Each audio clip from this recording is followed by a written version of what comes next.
அன்பான சொந்தங்களுக்கு இணைய வணக்கம். மீண்டும் காலையினூடாக இணைந்திருக்கின்றோம். ஈரான் அமெரிக்கா இடையில் எந்த நேரத்திலும் ஒரு முழு அளவிலான போர் வெடிக்கலாம் என்று எதிர்பார்க்கும் சூழ்நிலையில் ஐக்கிய அரபு எமிரேட்ஸுக்கு மரண பயத்தை ஈரான் காட்டியிருக்கின்றார்கள். இஸ்ரேல் யுனைடெட் அரபு எமிரேட்ஸின் உடைய சதி நடவடிக்கைகளை ஈரான் கண்டுபிடித்த சூழ்நிலையில் மிக கடுமையான தாக்குதலை எமிரேட்ஸ் மீது நடத்தியிருக்கின்றார்கள். அதே போல அமெரிக்காவுக்கு அண்மையில் திடீரென ரஷ்யாவினுடைய அணுசக்தி நீர்மூழ்கி வந்திருக்கின்றமை புதிய கேள்விகளை ஏற்படுத்தியிருக்கின்றது. இது சார்ந்து வெளியாக இருக்கக்கூடிய உலகின் மிக பிந்திய மிக முக்கியமான சம்பவங்களை இந்த காணொளியில் பார்க்கலாம். கார்மஸ் ஜலச்சந்தியில் மீண்டும் பதற்றங்கள் அதிகரித்து வரும் சூழ்நிலையில் போர் நிறுத்தத்திற்கு அச்சுறுத்தலாக இருப்பதால் இஸ்ரேல் அமெரிக்காவுடன் ஒருங்கிணைந்து செயல்படுவதுடன் மிகப்பெரிய அளவில் ஈரானுக்கு எதிரான ஒரு தாக்குதல் நடவடிக்கைக்கு தயாராகி வருவதாக பல்வேறுபட்ட குற்றச்சாட்டுக்களை ஈரான் முன்வைத்திருக்கின்றார்கள். ஈரான் மட்டுமல்ல, சர்வதேச போரியல் ஆய்வாளர்களும் ஈரான் மீது ஒரு முன்கூட்டிய தாக்குதலை நடத்துவதற்கு இஸ்ரேலும் அமெரிக்காவும் மிகப்பெரிய அளவில் தயாராகி வருவதாகவும், ஒருபுறம் சமாதான பேச்சுவார்த்தைகள் ஈரானை திசை திருப்பும் அறிவிப்புகள் தினம்தோறும் வெளியிடப்பட்டாலும் கூட ஒரு மிகப்பெரிய அளவில் ஈரான் மீது தாக்குதல் நடத்துவதற்கு இவர்கள் தயாராகி கொண்டு வருவதான செய்திகள் தற்போது வெளியாக இருக்கின்றன. பேச்சுவார்த்தைகளில் ஈரானுக்கு அழுத்தம் கொடுப்பதற்காக ஈரானின் எரிசக்தி உட்கட்டமைப்பு மற்றும் மூத்த அதிகாரிகள் மீது மிகப்பெரிய தாக்குதலை நடத்தக்கூடிய ஒரு இலக்குகள் வகிக்கப்பட்டிருப்பதாகவும், ஆனால் முடங்கியுள்ள பேச்சுவார்த்தைகளை இது மேலும் மோசமாக்கிவிடும் என்பதால் முழு அளவிலான ஒரு போர் ஏற்பட்டுவிடக்கூடாது என்பதில் ட்ரம்ப் மிகவும் கவனமாக இருப்பதாக CNN பத்திரிகை என்று செய்தி வெளியிட்டிருக்கின்றார்கள். அதாவது ஈரானை தாக்கவும் வேண்டும், ஈரான் பெரிய அளவில் பதிலடி கொடுத்து போர் பெரிய போராக மாறிவிடவும் கூடாது. இது இவ்வகையான ராயதந்திரம், இவ்வகையான சிந்தனை என்று புரியவில்லை. தாக்குதலும் நடத்த வேண்டும், யுத்தமும் பெரிதாக கூடாது என்ற ட்ரம்பினுடைய முட்டாள்தனமான திட்டம் அங்கே நடைபெற்று கொண்டிருக்கின்றது. அடுத்த அண்மைய சில நாட்களாகவே ஐக்கிய அரபு எமிரேட்ஸுடன் இஸ்ரேல் இணைந்து ஈரானுக்கு எதிரான மிகப்பெரிய திட்டங்களை தொடர்ச்சியாக வகுத்து வருவதை பலரும் கணித்திருந்தார்கள். ஏனெனில் இந்த அயன்டோம் வான் பாதுகாப்புகளை இதுவரை உலகில் எந்த ஒரு நாட்டிற்குமே வழங்காத இஸ்ரேல் திடீரென ஐக்கிய அரபு எமிரேட்ஸ் UAE பாதுகாப்பதற்காக தன்னுடைய அயன்டோமையும் அதை இயக்குவதற்கான இஸ்ரேலிய சிப்பாய்களையும் எமிரேட்ஸில் நிறுத்தியிருந்தார்கள். அதாவது உலகிலேயே இஸ்ரேலுக்கு மிக நெருக்கமான நாடு இந்த ஐக்கிய அரபு எமிரேட்ஸ். இவர்கள் வெளியில் பலஸ்தீனத்துக்கு ஆதரவாக, லெபனானுக்கு ஆதரவாக, இஸ்லாமிய நாடுகளுக்கு ஆதரவாக உதட்டளவில் பேசினாலும் சியோனிஸ்ட் கும்பலுக்கு மிக மிக உலகில் முக்கியமான நாடு இந்த எமிரேட்ஸ் என்பதே அவர்கள் எவ்வாறான திட்டங்களையும் எவ்வாறான நெருக்கத்தையும் இஸ்ரேலுடன் கொண்டிருக்கின்றார்கள் என்பதை தெளிவுபடுத்தி இருந்தது. இவ்வாறு நடத்தப்பட்ட திட்டத்தில் எமிரேட்ஸும் இஸ்ரேலும் இணைந்து ஈரான் மீது ஒரு திடீர் தாக்குதலை நடத்துவதற்கு பலகட்ட திட்டங்களை வகுத்திருந்தார்கள் என்பதையும் இதற்கு முன்னைய காணொளிகளில் வெளிப்படுத்தி இருந்தோம். குறிப்பாக ஈரானுடைய மிக முக்கியமான உட்கட்டமைப்புகள், IRGCயினுடைய முக்கிய தளபதிகள், கார்மஸுக்கு அருகாமையில் இருக்கக்கூடிய அந்த கார்மஸை கட்டுப்படுத்தக்கூடிய கடற்படை தளங்களை இலக்கு வைத்து தாக்குதல் நடத்துவதற்கு எமிரேட்ஸ் ஈரானுக்கு அருகாமையில் இருக்கின்றது. தன்னுடைய தளங்களையும் தன்னுடைய நிலத்தையும் இஸ்ரேலுக்கு வழங்குவதற்கு எமிரேட்ஸ் சம்மதித்தார்கள். எனவே இந்த எமிரேட்ஸும் இஸ்ரேலும் இணைந்து ஒரு மிகப்பெரிய தாக்குதல் நடவடிக்கையை குறிப்பாக ஈரான் மீது நடத்துவதற்கு இவர்கள் மேற்கொண்டிருந்த சூழ்நிலையில் எப்படியோ ஈரான் இதை மோப்பம் முடித்து விட்டார்கள். எங்கள் மீது தாக்குதல் நடத்துவதற்கு இஸ்ரேலுடன் இணைந்து செயற்படுகின்றாயா என்பதைப் போல நேற்றைய தினம் ஒரே நேரத்தில் பல எமிரேட்ஸினுடைய இலக்குகளை தாக்கியிருக்கின்றார்கள். முதலில் ஹார்மஸ் ஜலச்சந்தி அருகே 2 கப்பல்கள் மீது தாக்குதல் நடத்தப்பட்டது. அது சிறிய அளவிலான ட்ரோன்கள் மற்றும் குரூஸ் மிசைல் கொண்டு ஈரான் தாக்கியிருந்தார்கள். இந்த பரபரப்பு அடங்குவதற்கு யுனைடெட் அரபு எமிரேட்ஸினுடைய புஜரா துறைமுகத்தில் நிறுத்தி வைக்கப்பட்டிருந்த எண்ணெய் உற்பத்தி நிலையங்கள் மற்றும் ஐக்கிய அரபு எமிரேட்ஸினுடைய மிக முக்கியமான புஜரா துறைமுகத்தை இலக்கு வைத்தும் ஈரான் ட்ரோன்கள், பாலிஸ்டிக் ஏவுகணைகள் கொண்டு ஒரு மிகப்பெரிய தாக்குதலை நடத்தினார்கள். 16 ஏவுகணைகளையும் 5 ட்ரோன்கள் மூலம் இந்த தாக்குதல் நடத்தப்பட்டதாகவும், இதன் காரணமாக குஜராத் துறைமுகத்தில் உள்ள எண்ணெய் சுத்திகரிப்பு சேமிக்கும் தளம் மிகப்பெரிய அளவில் அது காட்சிகள் எல்லாம் வழியாக இருந்தன கொழுந்து விட்டு பற்றி எரிந்திருப்பதான செய்திகள் வழியாக இருக்கின்றன. அதாவது மிகப்பெரிய அளவிலான சேதம் எமிரேட்ஸினுடைய எண்ணெய் தளங்களுக்கு ஏற்பட்டிருக்கின்றது. நேற்று ஒரே நாளில் கார்மூஸுக்கு அருகாமையில் எமிரேட்ஸினுடைய கப்பல்களை தாக்கி இருக்கின்றார்கள். எமிரேட்ஸ் துறைமுகத்தை தாக்கி இருக்கின்றார்கள். ஐக்கிய அரபு எமிரேட்ஸினுடைய எண்ணெய் கிடங்குகளையும் இவர்கள் தாக்கி இருக்கின்றார்கள் என்ற செய்தி தற்போது உறுதிப்படுத்தப்பட்டிருக்கின்றது. அதாவது ஈரான் அமெரிக்கா இடையில் எந்த நேரத்திலும் ஒரு போர் வெடிக்கலாம் என்று எதிர்பார்க்கும் சூழ்நிலையில் எமிரேட்ஸ் மீது திடீரென ஈரான் நடத்திய அதிரடி தாக்குதல் எமிரேட்ஸை மட்டுமல்ல இஸ்ரேல் அமெரிக்காவையும் அதிர வைத்துள்ளது. ஏனெனில் எப்போதும் இவர்கள்தான் முதல் தாக்குதலை ஈரான் மீது நடத்துவார்கள். அதாவது முன்கூட்டிய ஒரு தாக்குதலை ஈரான் மீது நடத்துவதற்கு இஸ்ரேல் அமெரிக்கா எமிரேட்ஸ் எல்லாம் ஒரு மிகப்பெரிய சதி நடவடிக்கைகளை சூழ்ச்சிகளை செய்து வந்த சூழ்நிலையில் ஈரான் கைமுந்தி கொண்டு எமிரேட்ஸுக்கு மிகப்பெரிய தாக்குதலை நடத்தியிருந்தார்கள். இதில் இந்த எமிரேட்ஸ் கப்பலில் பணியாற்றி இருக்கக்கூடிய 3 இந்திய மாலுமிகளும் காயமடைந்திருக்கின்றார்கள் என்ற செய்தி வெளியான பின்னர் இந்தியாவும் ஈரானுக்கு தன்னுடைய கண்டனத்தை பதிவு செய்திருக்கின்றார்கள்.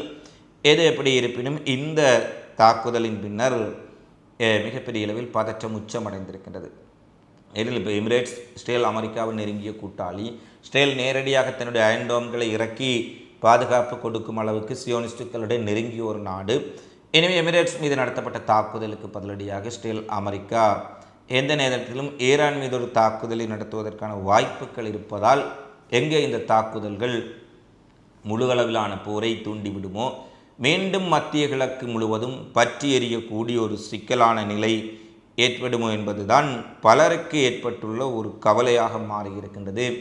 எங்கே அடுத்து அமெரிக்கா இஸ்ரேல் என்ன செய்ய போகின்றார்கள், ஈரான் என்ன செய்ய போகின்றார்கள் என்பதை பொறுத்திருந்து பார்க்க வேண்டும். ஆனால் 12 மணி நேரம் கழித்து இந்த தாக்குதல் நடைபெற்று எந்த ஒரு கருத்தும் தெரிவிக்காமல் இருந்த ஈரான் பின்னர் இது ஒரு ஃபால்ஸ் ஃபிளாக் நடவடிக்கை என்றும், குறிப்பாக இது ஈரான் நடத்தவில்லை, ஈரானினுடைய பெயரால் வேறு யாராவது இந்த நடவடிக்கையை செய்திருக்கின்றார்கள் என்று ஒரு அறிவிப்பை வெளியிட்டிருக்கின்றார்கள். ஒரு தாக்குதல் நடத்தப்பட்டு தாங்கள் நடத்தவில்லை என்றால் ஒரு சில மணி நேரத்துக்குள் ஈரான் அதை தெரிவித்திருப்பார்கள். இந்த தாக்குதலுக்கும் எமக்கும் தொடர்பிலான 14 மணி நேரத்தின் பின்னர் ஈரான் ஒரு அறிக்கையை விடுத்து இதை தாங்கள் நடத்தவில்லை என கூறினாலும் இது ஈரானில் இருந்து தான் இந்த தாக்குதல் நடத்தப்பட்டதுமே சுயாதீனமான ஊடகங்களும் உறுதிப்படுத்தி இருக்கின்றார்கள். எனவே அடுத்து வரும் மணி நேரங்கள் எவ்வாறான ஒரு நிலையான சமாதானத்தை குலைக்கப் போகின்றதா அல்லது மீண்டும் ஒரு போரை ஏற்படுத்தப் போகின்றதா என்பதை பொறுத்திருந்து பார்க்க வேண்டும். அடுத்து ஈரானினுடைய நாடாளுமன்ற சபாநாயகர் ஒரு அறிவிப்பை விடுகின்றார். கர்மூஸ் நீர்ச்சந்தி இனி தங்கள் கட்டுப்பாட்டில் மட்டுமே இருக்கும் என்றும் மற்ற நாடுகள் அங்கு முடிவெடுக்க முடியாது என்றும் அவர் ஒரு விடயத்தை தெரிவித்துள்ளார். இனி இந்த கார்மூஸ் விவகாரம் என்பது பேச்சுவார்த்தைக்கு உட்பட்டது கிடையாது. இங்கே அமெரிக்காவினுடைய பேச்சு, ஐரோப்பிய ஒன்றியத்தினுடைய பேச்சு, அரபு கூட்டமைப்புடைய பேச்சு தேவையில்லை. இது கார்மூஸ் என்பது எங்களுடைய இறையாண்மை பெற்ற பகுதி.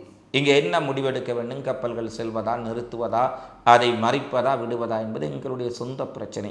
இனி யாரும் இதில் தலையிடுவதற்கு அனுமதிக்கப் போவதில்லை. முழுமையாக இது IRGC ஈரான் புரட்சிகர படையினுடைய கட்டுப்பாட்டுக்குள் கொண்டு வரப்பட்டிருப்பதான செய்தியை ஈரான் விடுத்திருக்கின்றார்கள். அதனுடைய கருத்து, இனியும் இந்த கார்மூஸில் செல்லும் கப்பல்களுக்கு பாதுகாப்பு கொடுக்கின்றேன், கார்மூஸில் இருக்கக்கூடிய ஈரான் கடற்படை கப்பல்களை தாக்கப் போகின்றேன் என்று யாராவது வந்தால் அவர்களுக்கு சம்பவம் செய்ய காத்திருக்கின்றோம் என்பதை ஈரான் நாடாளுமன்ற சபாநாயகர் கலிபாப் தெளிவுபடுத்தி இருக்கின்றார்.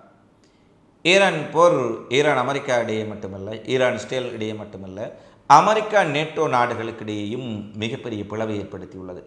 ஏனெனில் ஈரானை இஸ்ரேலும் அமெரிக்காவும் சேர்ந்து 2 நாடுகள் சேர்ந்து ஒரு நாட்டை தாக்கியும் முடியாத பட்சத்தில் ஐரோப்பிய நாடுகளை வாருங்கள், நேட்டோ நாடுகளை வாருங்கள், நாங்கள் ஈரானுக்கு எதிராக போராடுவோம் என்றெல்லாம் ட்ரம்ப் மிகப்பெரிய அளவிலான அறைகூவல்களை விடுத்திருந்தார். ஆனால் ஒருவரும் அவருடைய அழைப்புக்கு செவிமடுக்கவில்லை. பிரான்சும் சரி, பிரிட்டனும் சரி, ஸ்பெயின், இத்தாலி முதல் எந்த ஒரு நேட்டோ நாடும் இந்த போர் வலிந்து நீங்கள் தொடங்கிய போர், இது இஸ்ரேல் அமெரிக்காவின் போர், இது ஐரோப்பாவின் போர் கிடையாது, நேட்டோவின் போர் கிடையாது என வெளிப்படையாகவே ட்ரம்பினுடைய முகத்தில் அறைந்துவிட்டு இந்த போரில் கலந்து கொள்ளப் போவதில்லை என தெரிவித்து விட்டார்கள். இதன் காரணமாக நேட்டோவுக்கும் அமெரிக்காவுக்கும் இடையில் மிகப்பெரிய அளவிலான ஒரு முறுகல் ஏற்பட்ட சூழ்நிலையில் இந்த முறுகலின் உச்சக்கட்டமாக ஜெர்மனியில் இருக்கக்கூடிய அமெரிக்க படைகளை முற்றாக வெளியேற்ற நடவடிக்கையை அமெரிக்கா அறிவித்திருக்கின்றார்கள். முதல் கட்டமாக சிலர் வெளியேற்றப்பட்டும் இருக்கின்றார்கள். ஏறக்குறைய 5000 அமெரிக்காவினுடைய மரைன் கமாண்டோக்கள் சிறப்பு படைகள் ஜெர்மனியில் முகாமிட்டிருக்கின்றார்கள் பல்வேறுபட்ட பகுதிகளில். அவர்கள் அனைவருமே ஜெர்மனியிலிருந்து வெளியேற்றப்பட போகின்றார்கள். கட்டங்கட்டமாக இந்த நடவடிக்கைகளை 2027 மார்ச் மாதத்திற்குள் முடிக்கப் போகின்றோம் என்பதை அதிகாரபூர்வமாகவே வெள்ளை மாளிகை அறிவித்திருந்தார்கள். இந்த நிலையில் தற்போது ஜெர்மனியில் நீண்ட தூரம் சென்று தாக்கும் டொமாஹாக் குரூஸ் ஏவுகணைகளை நிலைநிறுத்தும் திட்டத்தை அமெரிக்கா கைவிட்டிருப்பதான செய்திகள் வெளியாக இருந்தது. அதாவது ஜெர்மனியினுடைய பாதுகாப்புக்காக அமெரிக்காவினுடைய மிக முக்கியமான டொமாஹாக் குரூஸ் ஏவுகணைகளை பல கேந்திர முக்கியத்துவமான இடங்களிலெல்லாம் நிறுத்தி வைப்பதான ஒப்பந்தம் ஜெர்மனிக்கும் அமெரிக்காவுக்கும் இடையில் கச்சாத்திடப்பட்டது. பல பில்லியன் டாலர் ஒப்பந்தம். தங்களுடைய மிகவும் சக்தி வாய்ந்த ஏவுகணைகளை ஜெர்மனியில் மிக கேந்திர முக்கியத்துவம் வாய்ந்த பாதுகாப்பு மிக்க பகுதிகளில் நிறுத்தி வைத்து ஜெர்மனியை பாதுகாக்கும் திட்டம் 2 நாடுகளுக்கிடையிலும் கச்சிதத்திடப்பட்டது. இந்த திட்டத்தையும் ட்ரம்ப் நிர்வாகம் கிழித்தெறிந்திருக்கின்றார்கள். ஏற்கனவே ஸ்பெயினுடன் அமெரிக்காவுக்கு நேரடி மோதல், பிரான்சுடன் மோதல், பிரிட்டனுடன் மனக்கசப்பு, தற்போது ஜெர்மனியுடன் மிகப்பெரிய அளவிலான ஒரு மோதலை இந்த விடயம் தோற்றுவித்திருக்கின்றது என்பதையும் பார்க்கக்கூடியதாக இருக்கின்றது. அடுத்து அமெரிக்கா பாகிஸ்தானுக்கு $488 மில்லியன் மதிப்புள்ள F-16 போர் விமானங்களின் ரேடார் மேம்பாட்டிற்கான ஒப்புதலை வழங்கியிருப்பதாகவும் $686 மில்லியன் பாதுகாப்பு ஒப்பந்தங்கள் மூலம் அதிநவீன ஆயுதங்களை பாகிஸ்தானுக்கு வழங்க உள்ளது. அதாவது வழங்குவது என்பதற்கப்பால் விற்பனை செய்ய உள்ளது என்ற செய்திகளையும் 2 நாடு US பாகிஸ்தான் வெளிவிவகாரத்துறை அமைச்சகங்கள் வெளியிட்டிருக்கின்றார்கள். பாகிஸ்தான் ஒருபுறம் ஈரான் அமெரிக்கா இடையில் பேச்சுவார்த்தையாளராக காட்டிக்கொண்டு மறுபுறத்தில் அமெரிக்காவுடன் பாதுகாப்பு ஒப்பந்தங்களை செய்வது, அமெரிக்காவினுடைய ஆயுதங்களையும் விமானங்களையும் கொள்வனவு செய்வது, இவர்கள் அமெரிக்காவின் பக்கத்தில் தான் இருக்கின்றார்களா என்ற கேள்விகளையும் தொடர்ச்சியாக எழுப்பிக் கொண்டிருக்கின்றன. இந்த நேரத்தில் பாகிஸ்தானுக்கு எதற்காக மிகவும் சக்தி வாய்ந்த ரேடார்களையும் அதிநவீன ஏவுகணைகளையும் அமெரிக்கா விற்பனை செய்ய வேண்டும் என்பதும் ஒரு மிகப்பெரிய கேள்வி. அடுத்து அணுசக்தியால் இயங்கக்கூடிய ரஷ்யாவின் ஒரு பிரமாண்டமான நீர்மூழ்கி கப்பல் அமெரிக்காவிலிருந்து வெறும் 90 கடல் மைல் தொலைவில் உள்ள கீவாவின் கவானா துறைமுகத்தை இன்று வந்தடைந்திருக்கின்றது. அந்த நீர்மூழ்கி கப்பல் மேல்தளத்தில் ரஷ்ய மாலுமிகளுடன் ரஷ்ய கடற்படையினரும் இருப்பதான ஒரு செய்தி வழியாக இருக்கின்றது. வரலாற்று சிறப்புமிக்க காலனித்துவ கோட்டையை கடந்து கவானா துறைமுகத்துக்குள் இந்த கப்பல் நுழைந்திருக்கின்றது. ஏற்கனவே ஈரானுக்கு அடுத்தபடியாக கீவாவை நாங்கள் கைப்பற்றப் போகின்றோம், கீவா மீது படையெடுப்போம், கீவாவை இலகுவில் எங்கள் கட்டுப்பாட்டுக்குள் கொண்டு வந்து விடுவோம் என ட்ரம்ப் தொடர்ச்சியாக அறிவிப்புகளை வெளியிட்டு வரும் சூழ்நிலையில் ரஷ்யாவின் அணுசக்தி நீர்மூழ்கி கப்பல் அமெரிக்காவுக்கு எதிராக களமிறங்கப்பட்டதா அல்லது அமெரிக்காவுக்கு ஒரு நெருக்கடி அல்லது ஒரு அச்சுறுத்தலை ஏற்படுத்துவதற்காக அமெரிக்காவிலிருந்து 90 கடல் மைல் தொலைவில் நிறுத்தப்பட்டதா என்ற கேள்விகள் மீண்டும் உலக அரசியலை பரபரப்பாக்கி இருக்கின்றன. இறுதியாக சீனாவின் லியூயாங் நகரில் இடம்பெற்ற ஹவாஷங் பட்டாசு தொழிற்சாலை வெடிவிபத்தில் உயிரிழந்தவர்களின் எண்ணிக்கை 30ஆக உயர்வடைந்திருக்கின்றது. 61 பேர் காயமடைந்த நிலையில் மீட்புப் பணிகள் இன்னும் நடைபெற்று வருவதாக, இதுவரை இல்லாத அளவுக்கு இந்த பட்டாசு தொழிற்சாலையில் பல கிலோமீட்டர் அருகாமையில் இருந்த கடைகள் கட்டிடங்கள் கூட எரிந்து சாம்பலாக இருப்பதால் இது ஒரு வெறும் விபத்துக்கு அப்பால் இதில் ஏதாவது நாச வேலைகள் இருக்கின்றனவா என்ற கோணத்திலும், ஏதாவது பயங்கரவாத சதி தாக்குதல்கள் இருக்கின்றனவா என்ற கோணத்திலும் விசாரணை நடத்தப்பட்டு வருவதாகவும், இது தொடர்பான விசாரணைகளை துரிதப்படுத்தி முழுமையான அறிக்கை வழங்குமாறு சீனாவினுடைய அதிபர் ஜி ஜின்பிங் குற்றப்புலனாய்வுத் துறையினருக்கு உத்தரவிட்டிருக்கின்றார் என்ற செய்திகளும் வெளியாக இருக்கின்றன. இவைதான் தற்போது வெளியான உலகின் மிக முக்கிய நிகழ்வுகளாக செய்திகளாக பதிவாக இருக்கின்றன. தொடர்ச்சியாக உலகெங்கில் நடைபெறும் நிகழ்வுகளை உடனுக்குடன் அறிந்து கொள்ள அகிலத்தோடு இணைந்திருங்கள். இந்த காலிப்பதி தொடர்பிலான உங்களது மதிப்பான கருத்துக்களை தவறாமல் கமெண்ட்ஸில் பதிவிடுங்கள். மீண்டும் அடுத்த காணொளியில் சந்திப்போம். நன்றி, வணக்கம்.